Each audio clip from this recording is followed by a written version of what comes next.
Alexander Tunian gripped another snow-covered rock just inches from his face, and with fleeting strength he pulled himself up to the safety of another ledge, where he gasped for a breath of frozen air.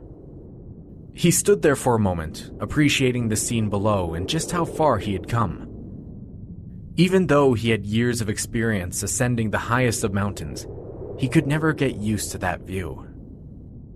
The biting air stung his rosy cheeks. A gust of wind coming up from below forced him away from the edge as it told him to move along. He had lingered too long and spent enough time admiring the cairngorms. He gathered the rest of his strength and began marching closer to the peak as the soft breeze caused a light dusting of snow to dance around his ankles. It was always peaceful at the top. No matter which mountain he decided to dominate, the tranquility was always the same, and it never got old. Running his gloved hand along a snow-covered boulder, he watched as his imprint brushed it clean. But something suddenly felt off. He could feel the atmosphere become dark and almost oppressive-like. This was something new. In all his years, this was something he had never felt before. Under his jacket, he could feel the hair on his arms stand on end, while goosebumps popped from his skin. Something was telling him he was not alone, and that the other presence was not friendly. Now on high alert, he was perceptive to every little detail that might have seemed off. He wasn't sure at first, but with every stride he took, with every crunch of the snow beneath his boots, he could have sworn he heard another's footsteps behind him.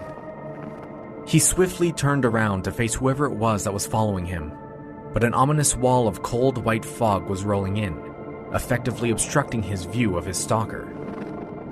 He listened. The echo of crunching snow was drawing closer and closer.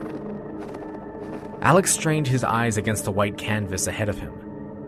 For a second, he thought perhaps the footsteps were just all in his mind.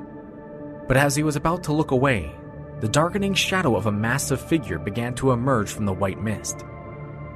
It slowly moved, almost like it was unsure if it should draw any closer to the frightened man.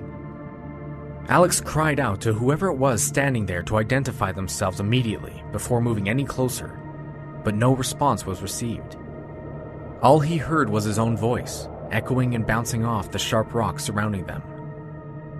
An eerie silence surrounded the two figures on the lonely mountaintop.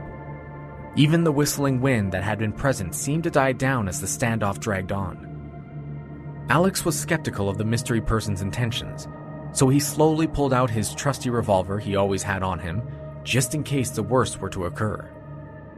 But almost immediately, as soon as the flash of the steel left its holster, the towering figure darted towards Alex with tremendous speed, almost as if to catch him before he had the chance to properly arm himself.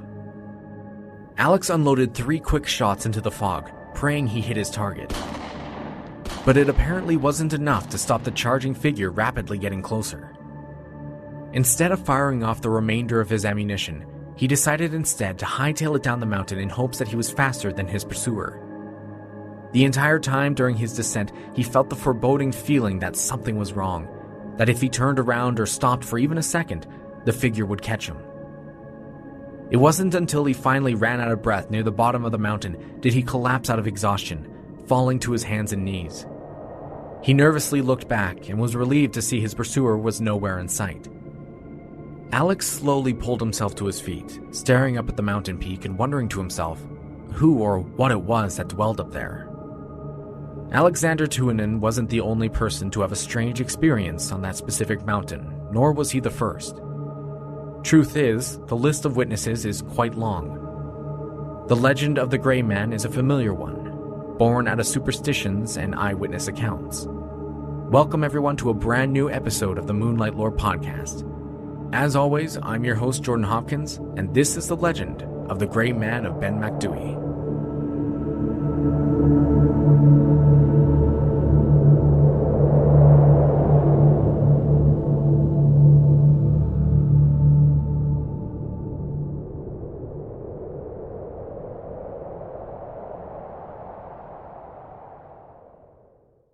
We've all heard the stories told by countless adventurers, hunters, and outdoor enthusiasts, and they all say the same thing.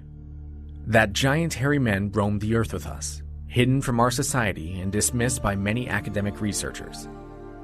These, what some would call monsters, are said to roam in a multitude of locations around the globe. The Sasquatch from the Rockies, the abominable snowman from the Himalayas, and the Yowie from the outback. These are only a few of the creatures said to inhabit the corners of our world. But when pondering about these large elusive beasts, we rarely think the United Kingdom could be home to one, that the isolated mist-covered mountains of Scotland hold more mystery than we could have ever thought possible. Alexander Tuonen's account was not the first, but it was certainly one of the more exciting ones revolving around a mysterious giant who roams the country's second highest mountain, Ben Macdui. In 1958, he wrote in the Scots magazine of what he went on to describe as one of the strangest experiences he had ever had in his life. Back in October 1943, I spent a 10-day leave climbing alone in the Cairngorms. One afternoon, just as I reached the summit cairn of Ben Macdui, mist swirled across the Laragru and enveloped the mountain. The atmosphere became dark and oppressive. A fierce, bitter wind whisked among the boulders, and an odd sound echoed through the mist. A loud footstep, it seemed, then another and another. A strange shape loomed up, receded, and came charging at me. Without hesitation, I whipped out the revolver and fired 3 times at the figure. When a still came on, I turned and haired down the path, reaching Glenderry in a time that I had never bettered. You may ask, was it really Fear Laith Mor? Frankly, I think it was.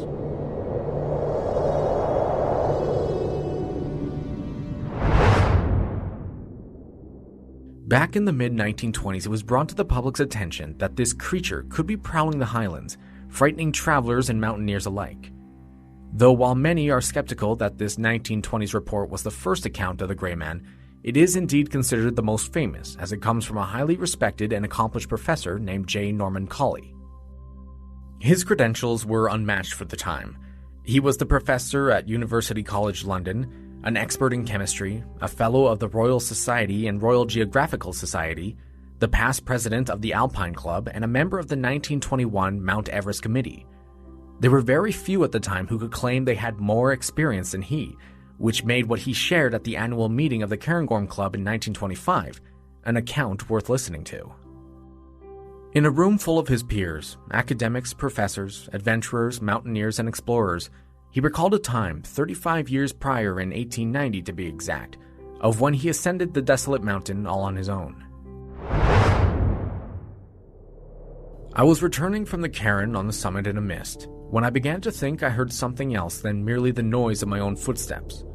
Every few steps I took, I heard a crunch, and then another crunch, as if someone was walking after me, but taking steps 3 or 4 times the length of my own.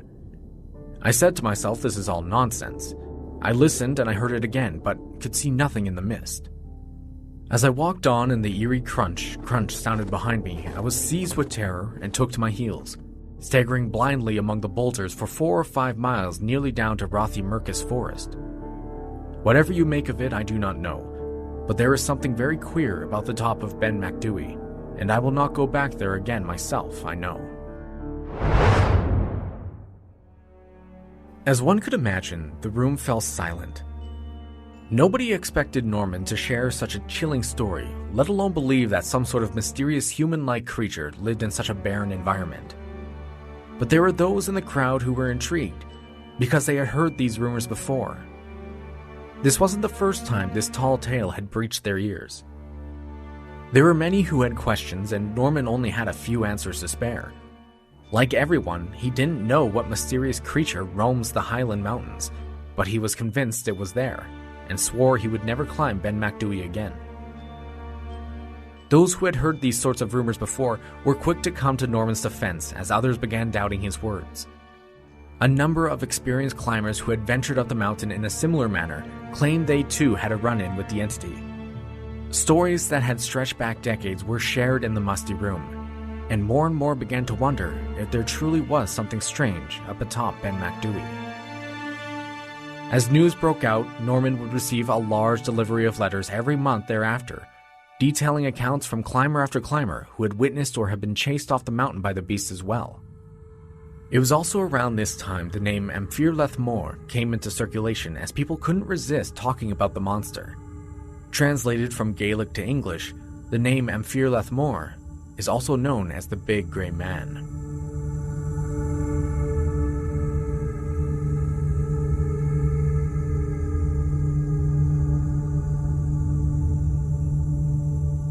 Nobody really knew what it was. All they knew was that it was there. Over the years, more and more people shared experiences. They shared their stories. And along with their stories, we gain a better understanding of what we're dealing with. The early explorers reported this creature was several feet taller than the tallest man, roughly around 10 to 13 feet tall to be close to exact. It has unnaturally long legs and massive arms that give it an ominous appearance, and many believe its sickly gray color is due to the ragged hair the creature might have, but this has never been confirmed. What is very unique, though, is its odd ability to make the climber feel an overwhelming sense of dread and apprehension while in the presence of it. In 1904, biologist Hugh Welsh and his brother climbed Ben Macdui for the purpose of collecting plant and animal samples when they heard the heavy footsteps circling around them, hiding behind the wall of fog.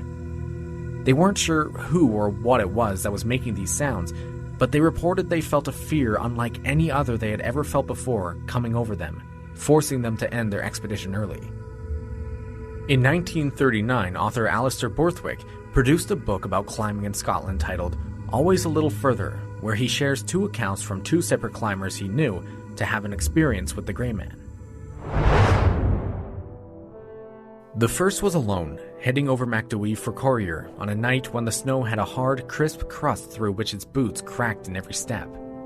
He reached the summit, and it was while he was descending the slopes which fall towards the Larrig that he heard footsteps behind him. Footsteps not in rhythm of his own, but occurring only once for every 3 steps he took. I felt a queer, crinkly feeling in the back of my neck, he told me, but I said to myself, this is silly, there must be a reason for it. So I stopped and the footsteps stopped, and I sat down and tried to reason it out. I could see nothing. There was a moon about somewhere, but the mist was fairly thick. The only thing I could make of it was that when my boots broke through the snow crust, they made some sort of echo. But then every step should have echoed, and not just this regular 1 and 3. I was scared stiff, so I got up and walked on, trying hard not to look behind me. I got down all right, the footsteps stopped 1,000 feet above the Larrig, and I didn't run. But if anything had so much as said boo behind me, I would have been down to Courier like a streak of lightning. The second man's experience was roughly similar. He was on Macdui and alone. He heard footsteps. He was climbing in daylight in summer. But so dense was the mist that he was working by compass, and visibility was almost as poor as it would be at night. The footsteps he heard were made by something or someone trudging up the fine screes which decorate the upper parts of the mountain. A thing not extraordinary in itself, though the steps were only a few yards behind him, but exceedingly odd when the mist suddenly cleared, and he could see no living thing on the mountain, at that point devoid of cover of any kind. Did the steps follow yours exactly? I asked him. No, he said. That was the funny thing, they didn't. They were regular all right, but the queer thing was that they seemed to come once for every 2.5 steps I took. He thought it queerer still when I told him the other man's story. You see, he was long-legged and 6 feet tall, and the first man was only 5 feet 7. Once I was out with a search party on Macdui, and on the way down after an unsuccessful day, I had asked some of the gamekeepers and stalkers who were with us what they thought of it all. They worked on Macdui, so they should know. Had they seen the Fear Laith Mor? Did he exist, or was he just a silly story? They looked at me for a few seconds, and then one said, "We do not talk about that." In 1940, another author, R. MacDonald Robertson, shared his story of a time he and a friend of his climbed a mountain with the intention of finding a proper location to set up camp for a few days. Now, this was a difficult endeavor to begin with. Hiking up the jagged, loose stones with backpacks full of their belongings was not something just anyone could easily do. Then discovering a pleasant enough spot where they'd be able to get a comfortable rest would be just as difficult among the heavy boulders. But with their last drop of luck they could conjure up, they managed to come across a relatively smooth area that could host them. It was high enough up the mountain to call it a good day of climbing anyways, so the 2 men and the dog they had brought along with them decided to set up camp there. Deep into the night, the 2 men were awoken by the incessant growling and barking of their trusty 4-legged companion, who seemed to have heard something lurking in the darkness.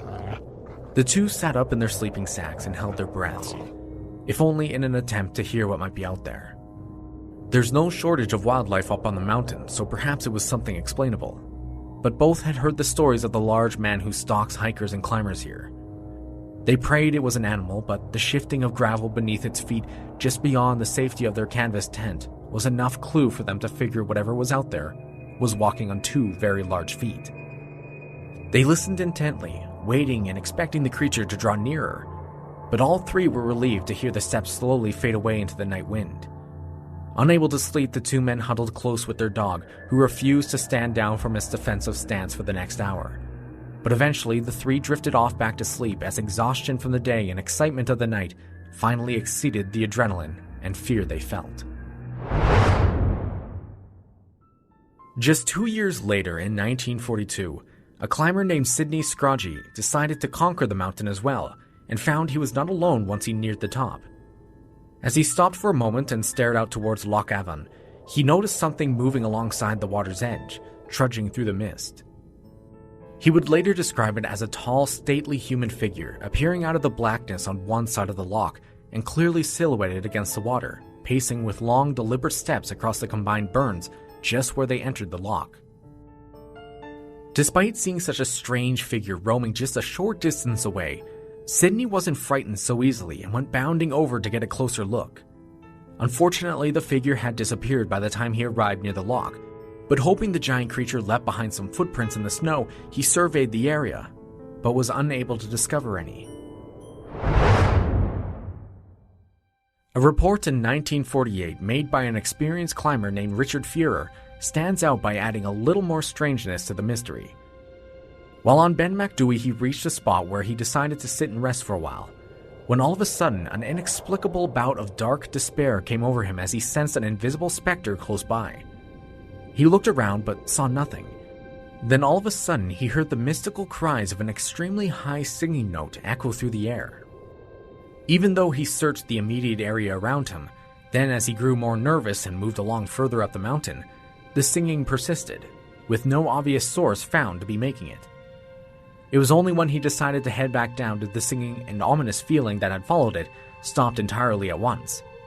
He never knew what it was that seemed to follow him, making those noises, but he knew once he departed, whatever it was seemed satisfied with him being gone. There are quite a number of more stories of hikers and mountaineers who have crossed paths with the Grey Man of Ben Macdui, and most stories seem to follow a similar path. This creature, while curious of humans on its mountain, never really does seem to attack anyone like everyone expects it to. But at the back of our minds, we're still terrified of it. The unknown can be frightening for a number of reasons. Maybe in this case, that whatever sense of dread and despair people often report is the fear of the unknown catching up with them. We could go into many more stories about sightings of the Grey Man, but I believe the point I've been trying to make has been made. For well over a century, explorer after explorer have come to have their own unique encounters with this mysterious figure who resides on Scotland's second tallest mountain. For many, the hundreds of eyewitness reports and stories are a testament to just how real it truly is. But despite all the stories I've shared here today, claiming that the Grey Man really exists, I have just one more story to share here that may very well change your view of this legend. It may very well be the oldest recording we have of the Grey Man, dating all the way back to 1791 by poet James Hogg. In his book, The Works of the Ettrick Shepherd, he shares a story of when he was just 19 years old, tending to his flock of sheep in the highlands when he notices something quite unusual. This excerpt I have taken directly from the chapter, Nature's Magic Lantern. One morning, at the time of when I was about 19 years of age, I was ascending a hillside towards the U-Bush, deeply absorbed in admiration of the halo around me, when suddenly my eyes fell upon a huge dark semblance of a human figure which stood at a very small distance from me, and at first appeared to my affrighted imagination as the enemy of mankind. Without taking a moment to consider, I rushed from the spot, and never drew breath till I had got safe among the ewe-milkers. All that day I felt very ill at ease, but the next morning, being obliged to go past the same spot at the same hour, I resolved to exert, if possible, a little more courage, and put the phenomenon fairly to the proof. The fog was more dense than that on the preceding morning, and when the sun arose, his brilliancy and fervor were more bright above. The lovely halo was thrown around me, and at length I reached the haunted spot without diverging a single step from my usual little footpath. And at the very place there arose the same terrible apparition which had frightened me so much the morning before. It was a giant blackamoor, at least 30 feet high and equally proportioned and very near me. I was actually struck powerless with astonishment and terror. My first resolution was, if I could keep the power of my limbs, to run home and hide myself below the blankets with a Bible beneath my head. But then again, I thought it was hard to let my master's 700 ewes go wild for fear of the devil. In this perplexity, I took off my bonnet and scratched my head bitterly with both hands, when to my astonishment and delight, the devil also took off his bonnet and scratched his head with both hands. But in such a style, oh, there's no man can describe it. His arms and his fingers were like trees and branches without the leaves. I laughed at him until I actually fell down upon the sward, and the devil also fell down and laughed at me. I then noted for the first time that he had 2 collie dogs at his foot, bigger than buffaloes. I arose and made him a most graceful bow, which he returned at the same moment. I turned my cheek to the sun as well as I could, so that I might see the devil's profile properly defined in the clouds. It was capital. His nose was about half a yard long and his face at least 3 yards. And then he was laughing so that one would have thought that he might have swallowed the biggest man in the country. It was quite a scene of enchantment. I could not leave it. On going 5 or 6 steps onward, it vanished. But on returning to the same spot, there he stood, and I could cause him to make a fool of himself as much as I liked. But as always, as the sun rose higher, he grew shorter. So that, I think, could I have stayed. He might have come into respectable size of a devil at the last. I have seen this gigantic apparition several times since, but never half so well defined as that morning. It requires a certain kind of background which really I cannot describe, for though I visited the plain by a day 100 times, there was so little difference between the formation of that spot and the rest of the hill that it is impossible to define without taking a mathematical survey. The halo accompanies one always, but the gigantic apparition very seldom. I have seen it 6 or 7 times in my life, always in a fog and at sunrising, but saving these 2 times, never well defined, part always being light and part dark. 1 in 20 years subsequent to this, I was delighted to read the following note, translated, I think, from a German paper, concerning the boggle of the Brocken. An aerial figure of the very same description as mine, which is occasionally seen in one particular spot among the Harz Mountain in Hanover.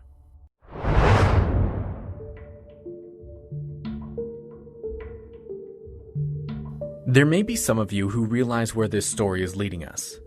There may also be others who are left a little confused at this moment, so I'll give you a clue. Last May I had done a specific episode that aligns itself quite well with this one. Dark figures lurking in the mountains, only ever seen by those who travel to great heights, and only at certain times of the day. The Dark Watchers, as some people have dubbed them, inhabit the Santa Lucia Mountains out on the coast of California. If you have listened to that episode, you will know where this one will be heading from this point on, because they are basically one and the same. In James Hogg's writings, he is stunned to see a giant gray figure staring back at him through the clouds, only to realize later on that the ominous being is him and his shadow.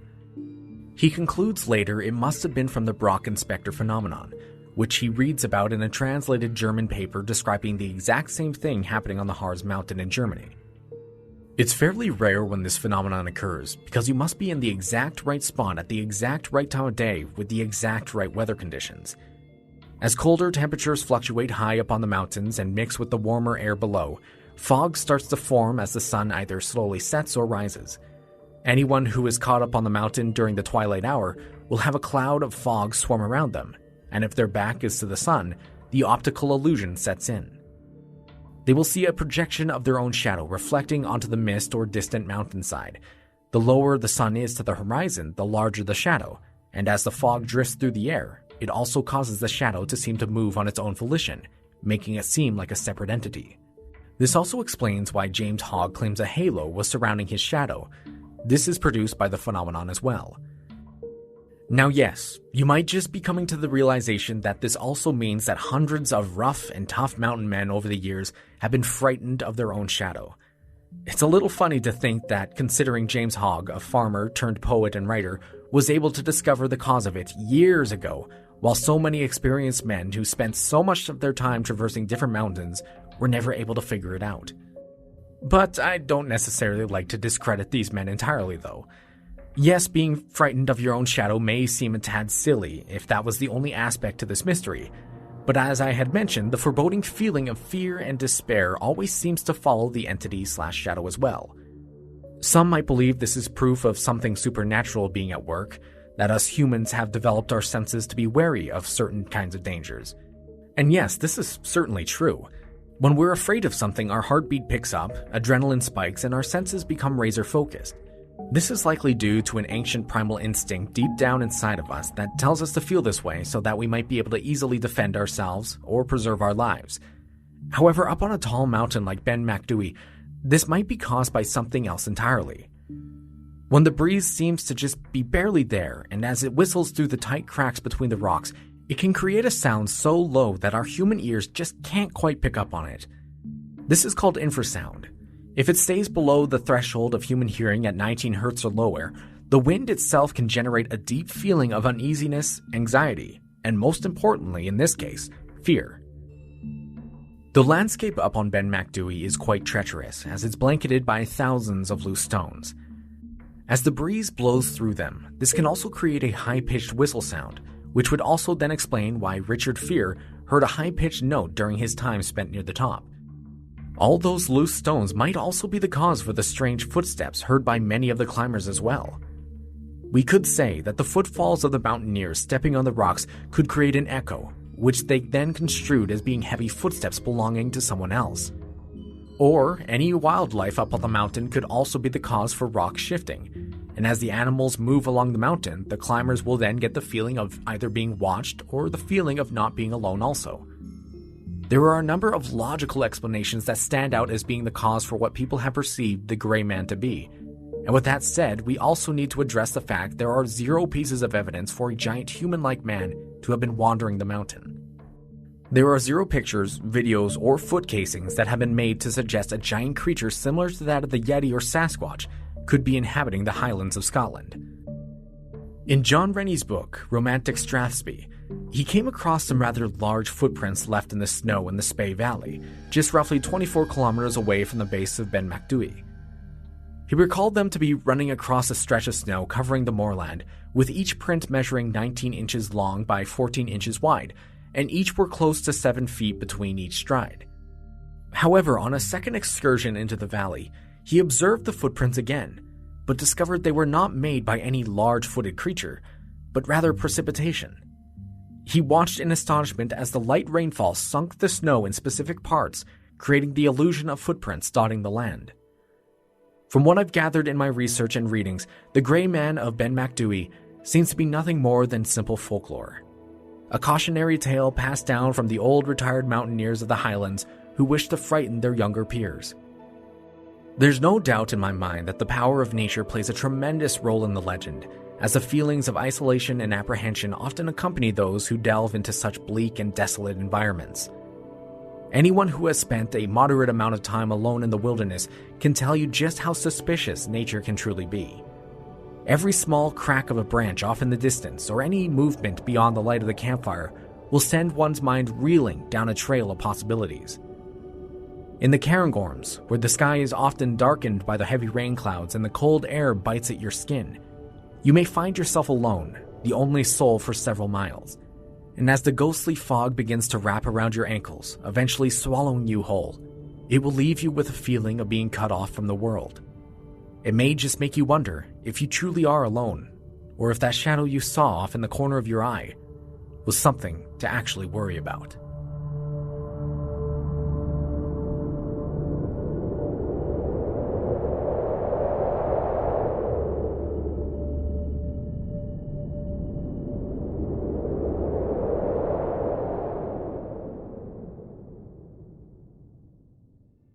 Thank you everyone for listening to this incredibly interesting tale of the Grey Man of Ben Macdui.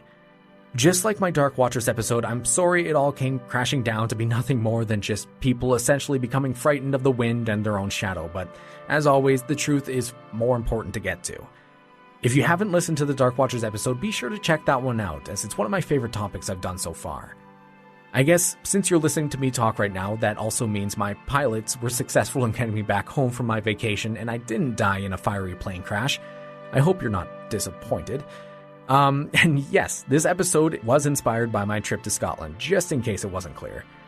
If you enjoyed this episode though, I ask that you please consider helping the podcast. There are a number of ways one could do so, and the easiest is by simply leaving a 5-star review on whatever app you're listening on. It really only takes a second to do, and not everybody does it, but it goes an incredibly long way in helping the show grow on the podcast charts. Second best way to help the show is by sharing it on social media or just by telling your friends and family about it. If you think these episodes are worth sharing, please consider doing so, as it brings in more listeners who then also help the show grow.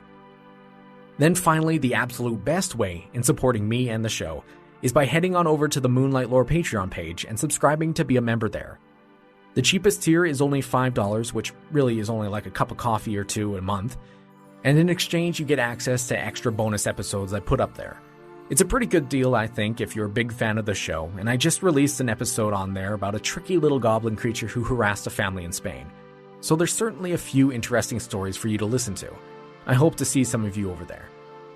For the most part, I have just been unwinding down from my vacation, but I'm also currently planning on getting into some stuff that may occupy some of my time in the future. But I don't necessarily think it will affect the podcast very much.